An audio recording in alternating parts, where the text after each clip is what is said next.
এই যে এটা হচ্ছে কলার মোচা বলে। আমি হচ্ছে এখন এগুলো বাছবো, আছে কলার মোচা রান্না করব।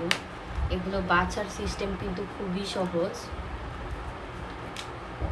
এই যেভাবে এটার মধ্যে একটা শক্ত শক্ত থাকে, এই যে এটা টান দিয়ে ফেলে দিতে হয়। এটা ফেলে দিব সবগুলোতেই। এই যে এরকম মাঝখানে একটা শক্ত এটা থাকে, এটা ফেলে দিতে হয়। এইগুলো এখন বেছে নিব। আমার অনেকগুলো বাসা হয়ে গেছে। এগুলো রান্না করলে গরুর যে মজক আছে না, মজক রান্না করলে যেমন লাগে আমার কাছে সেম ওইরকম লাগে। এটা আমার কাছে খুব ভাল লাগে, অনেক মজা হয়। এটা হচ্ছে কাটার পরে সিদ্ধ করে তারপরে পাটায় বেটে তারপরে হচ্ছে মশলা কষায় তারপরে রান্না করব। অনেক মজা লাগে আমার কাছে এই মোচাটা। এই মোচাটা খুলতে হচ্ছে অনেকে অনেক হজবরল বানায় ফেলে।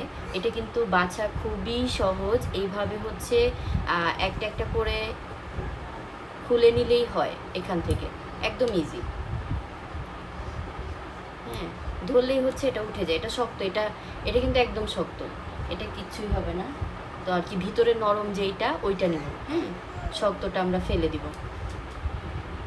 জীবন খুব কঠিন, আবার জীবনকে সুন্দর করে গুছিয়ে নিতে পারলে আবার খুব সহজ।